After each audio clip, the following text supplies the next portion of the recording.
Mr. Prime Minister, Ministers, Excellencies, ladies and gentlemen. It's a great honor to be here today inaugurating the Raisina dialogue. It's also a great honor for me as the President of Finland to have spent the better part of 3 hours in the presence of the Prime Minister of India, Narendra Modi, today. We got to be such good friends that I feel I can say this. For me, it was an empowering moment because today we stood there together representing almost 1.5 billion people.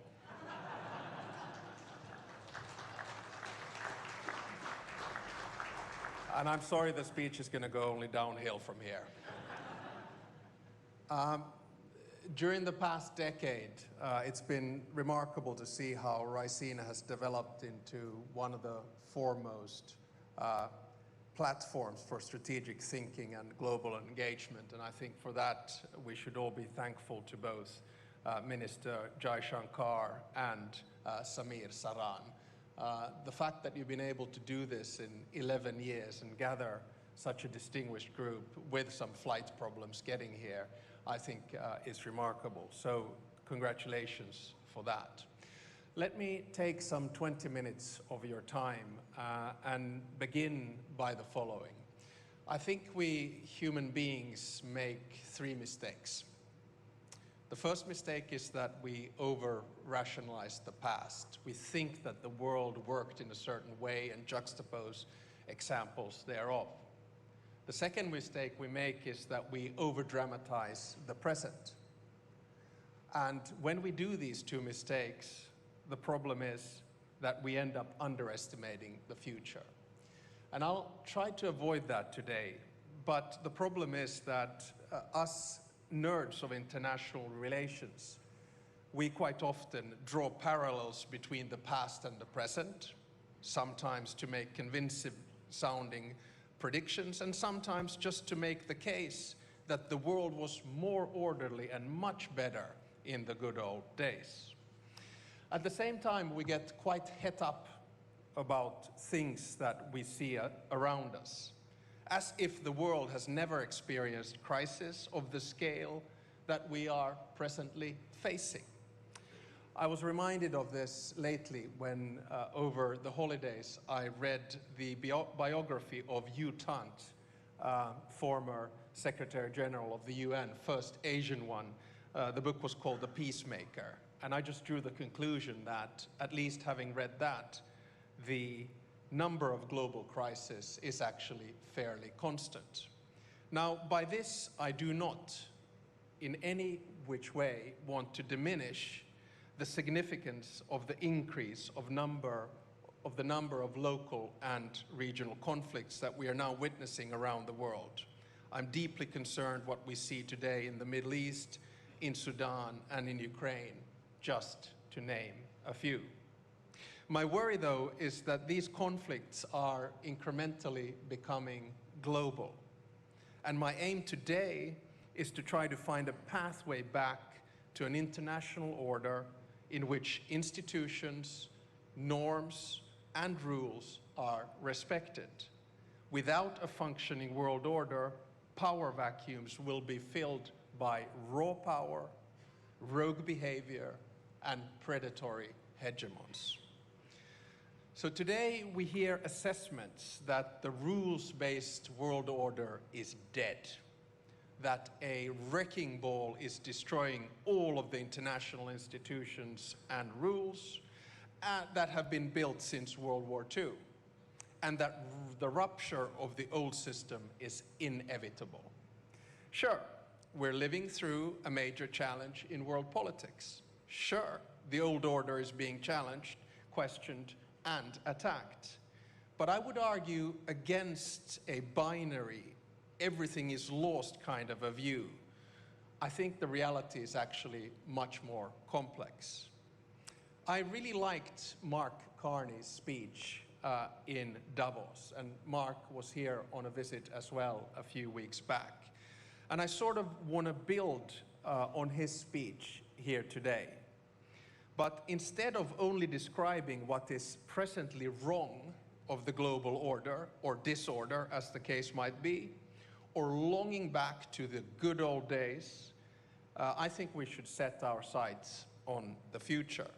We should strive to provide concrete normative proposals on how to fix the global order and make it work better for all.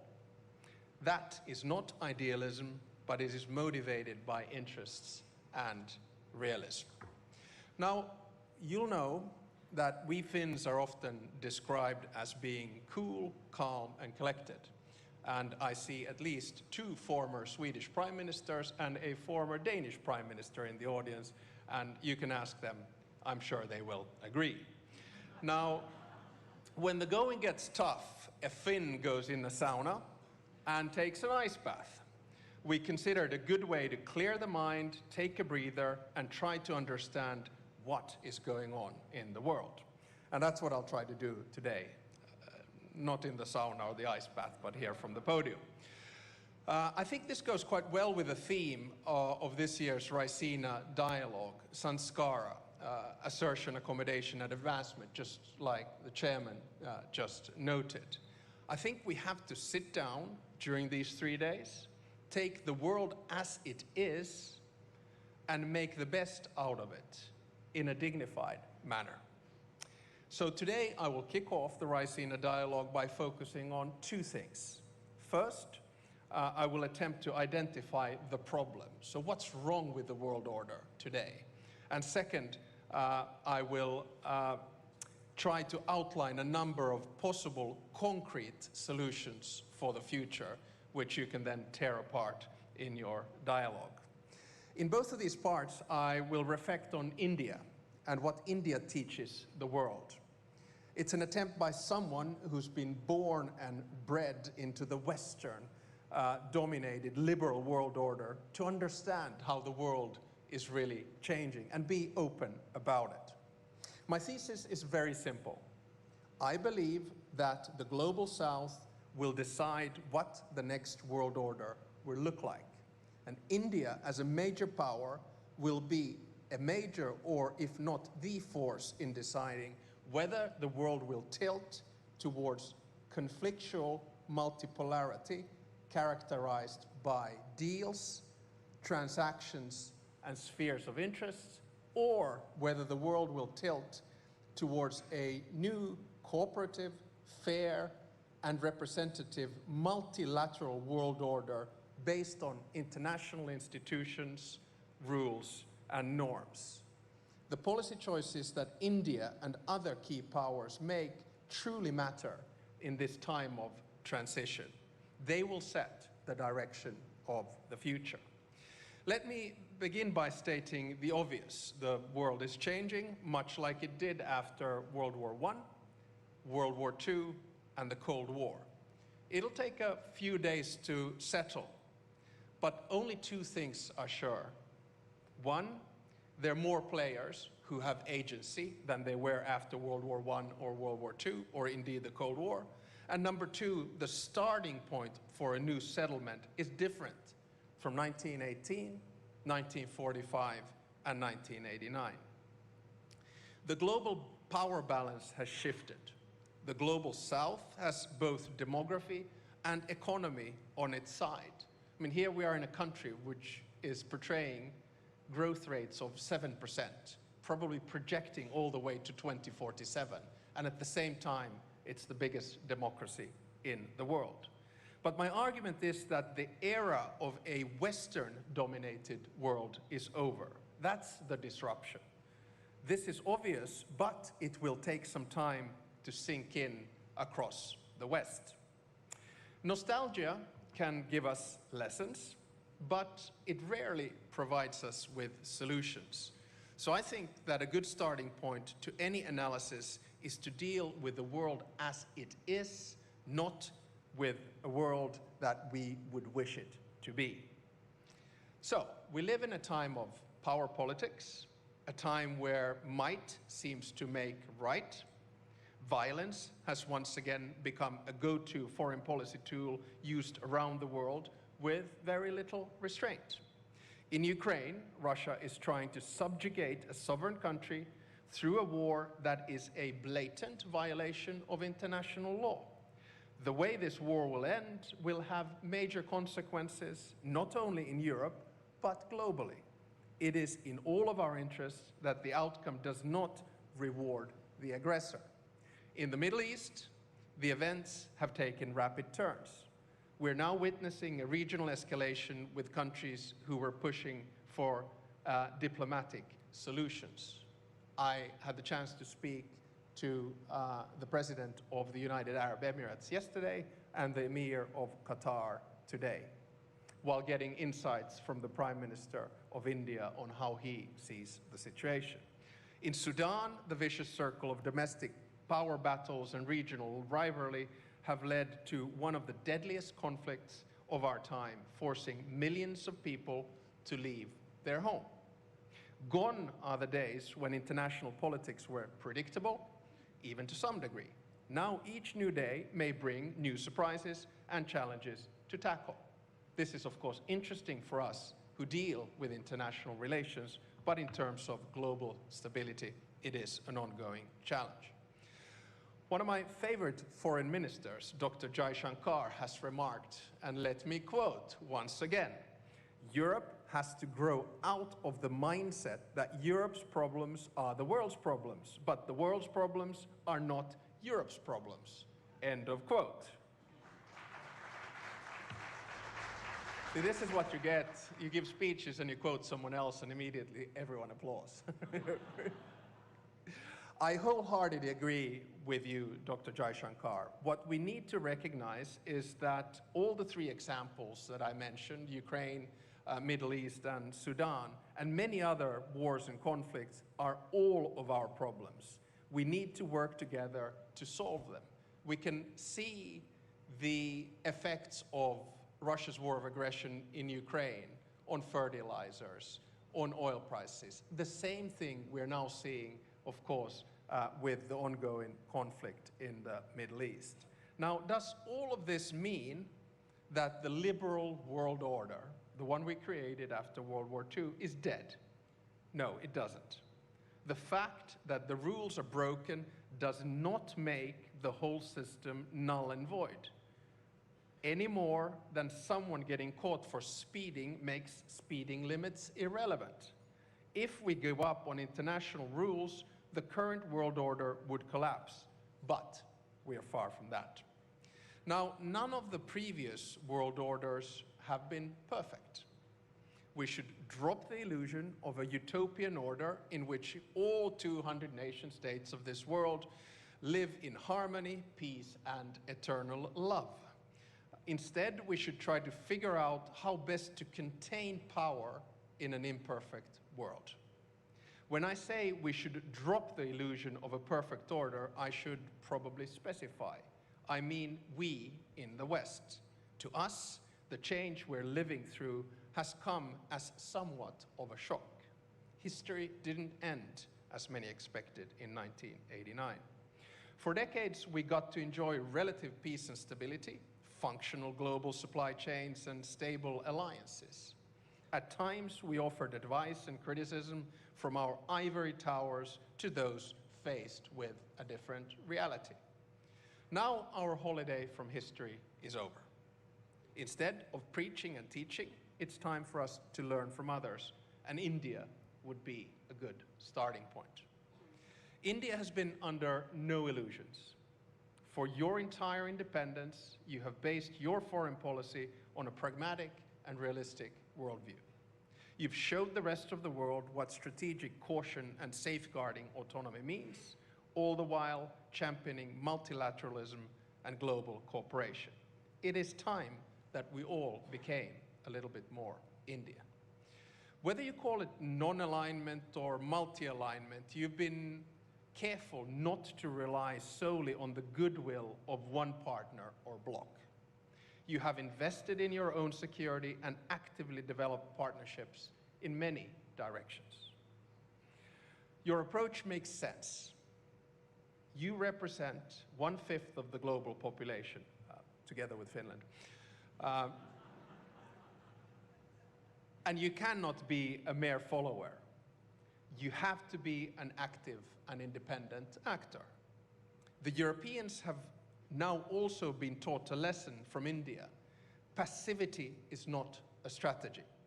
We have to develop our capabilities, avoid harmful dependencies, and strengthen our global partnerships.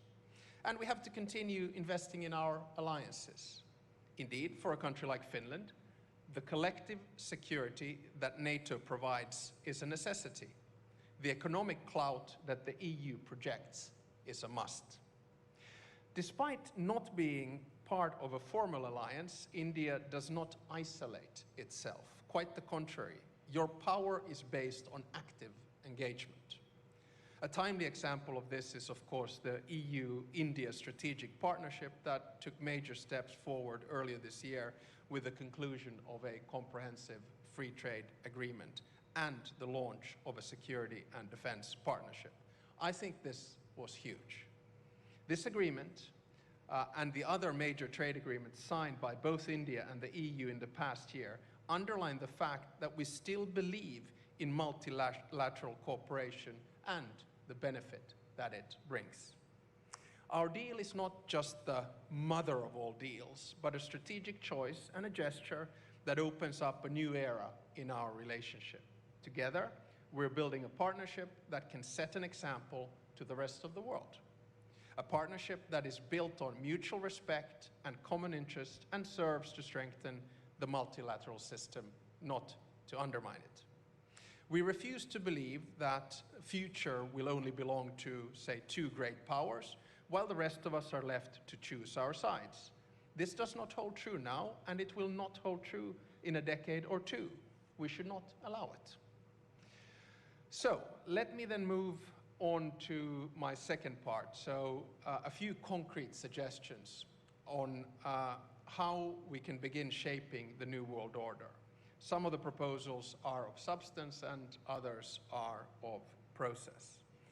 India and Finland, we might be geographically different, but we understand what it means when power goes unchecked. We have both gone through difficult periods in history and fought for our democracy, equality, and sovereignty. We don't want to see these values forgotten. Finland's foreign policy is based on what Samir Saran noted earlier, values-based realism.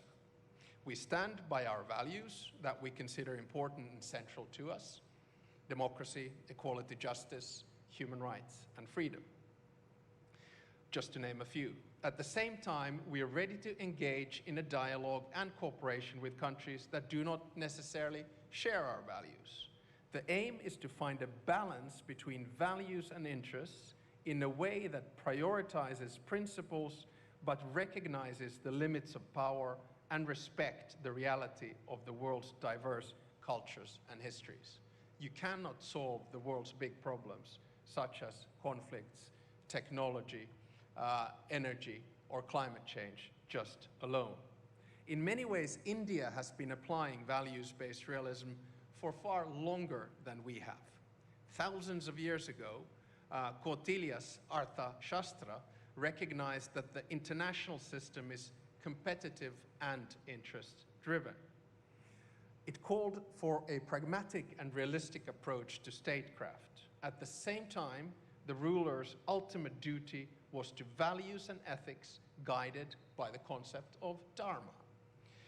This marriage of interests, values, and principles is evident in how India works as a constructive founding member of the UN and one of the biggest contributors to global peacekeeping operations. Defending multilateralism is in your DNA.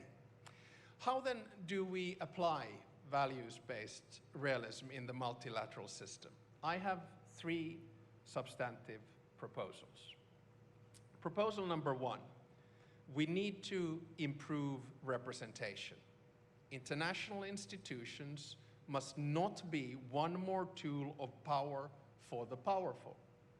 Currently, their power structures reflect a world as it was, not as it is. The voices of the global South must be heard much louder than today. The obvious place to start is the UN Security Council. I have proposed 2 permanent seats for Asia, 2 for Africa, and 1 for Latin America. And let me be clear, India should have a permanent seat in the UN Security Council.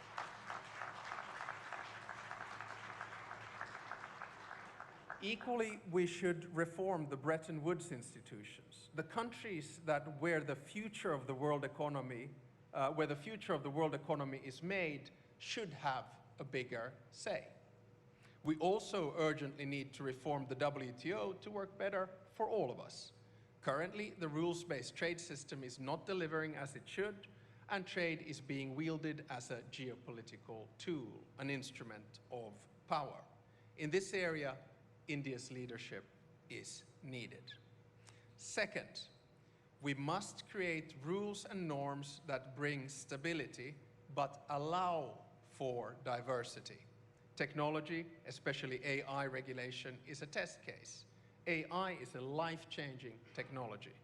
It is the first technology that can be seen to have agency on its own. We're creating something new, and we have to make sure that what we create works for all. For that, we need common basic rules and guardrails. But we also need to acknowledge that the different realities around the world, different systems, create very different threats and opportunities.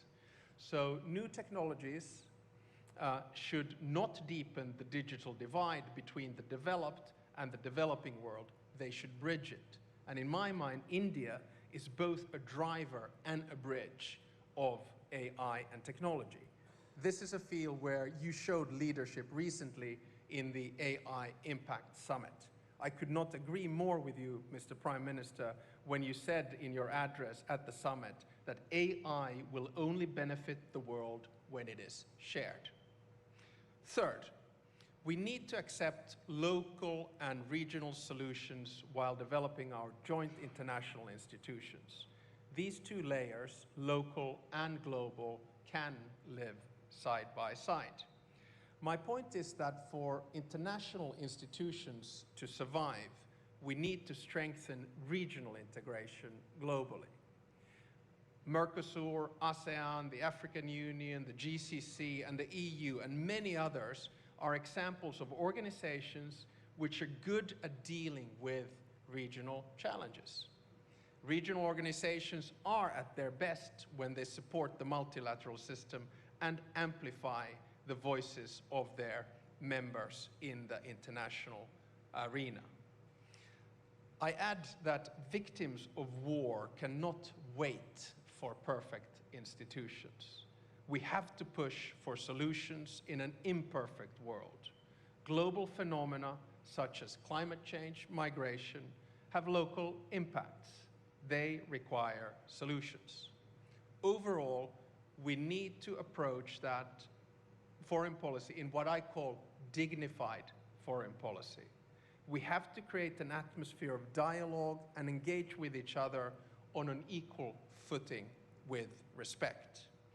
By reforming the multilateral system to better reflect the realities of today, we have a chance to save it. At the same time, we have to hold on to the core principles of the system as it was built. Those principles are enshrined in the UN Charter, prohibition of the use of force, and respect for sovereignty and international law. And this applies to each and every one of the 193 members of the United Nations. So to finish, let me make a procedural proposal on how to try to get things back on track. The foundations of the United Nations were built in San Francisco, much like the framework for our global financial system was built in Bretton Woods. I think what the world needs now is a new San Francisco moment. A moment where world leaders come together in the spirit of cooperation to think long and hard how to reform the international institutions that have served us since World War II. We need to rebalance the world order. We need to agree on the principles on which we can find common solutions to common problems. And if I may, my procedural proposal is that we should have a new Delhi moment. In other words, that India gathers world leaders here in Delhi and begins the process of looking what happens after wars. So in conclusion, it is in our interest to make the international system more inclusive and fairer while maintaining its core values and principles. The division of power is a political reality. Some have more, others less. How one uses power is a political choice. We can choose multipolar, opportunistic competition, or we can choose mutually beneficial, multilateral cooperation. Now, us Finns, we are known for 8 years running as the happiest people in the world. Although I have to say that one would not necessarily draw that conclusion from a Monday morning tram ride in Helsinki in November, but statistics tells us that we're happy. Now, Indians, on the contrary, are a smiling people. And you're constantly topping one very important statistic, the one that measures optimism. Most Indians believe that tomorrow will be better than today. So let's combine Finnish happiness and Indian optimism in constructing a fairer and a more stable new world order. Together, we're stronger. Thank you very much.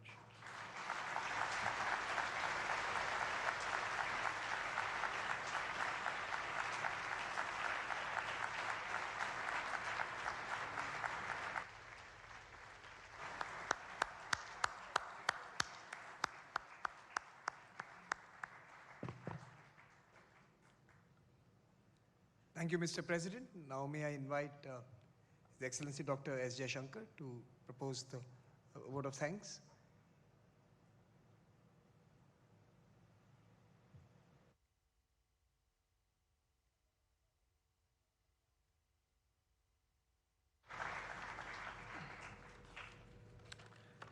Namaskar and a very good evening to all of you. It is my privilege to once again deliver the vote of thanks at the inauguration of this Raisina dialogue. That we are in turbulent times was a reality already recognized, but that it could be intense enough to even impact participation here says a lot. Let me begin by thanking President Alexander Stubb, our chief guest this year. We have just heard his insightful, I'd say, happy and optimistic analysis of the global situation at a particularly complex time. That has certainly set the tone for further deliberations. In his well-established incarnation as an author, we will also have the pleasure of hearing him again tomorrow, specifically, I hope, on value-based realism. To Prime Minister Narendra Modi ji, I would like to say that your presence, as always, continues to serve as an inspiration. Events of the last year, including ongoing developments, only validates your belief that Indians must continue to develop a sharp global awareness and the world an equally relevant India awareness. And we must constantly update both. To the organizers of the dialogue, the speakers, the young fellows, and the attendees, you are what separates this event from all others. The openness, diversity, energy, and I would say even the atmosphere that characterizes Raisina is truly unique. Ladies and gentlemen, our discussions over the next few days will be about new capabilities, military, economic, energy, human resources, and above all, technology. AI particularly awaits us. It will also be about two new mindsets, the greater propensity to take risks, equally, the growing resolve to de-risk and diversify. And 3, it would be, not least, about habits and assumptions, where they still apply and where we need to get over them. With that in mind, let us collectively assert, accommodate, and advance. I wish you all a very, very productive dialogue, and thank you for joining us this evening.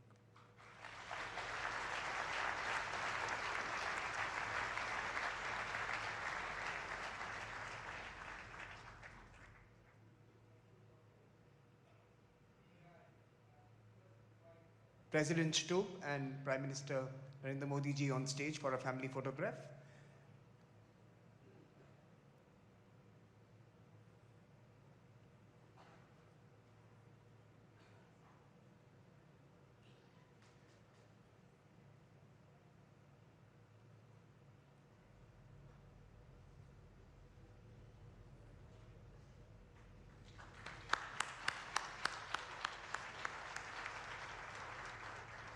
The dignitaries will exit the room. May I request you all to remain seated as they leave the hall.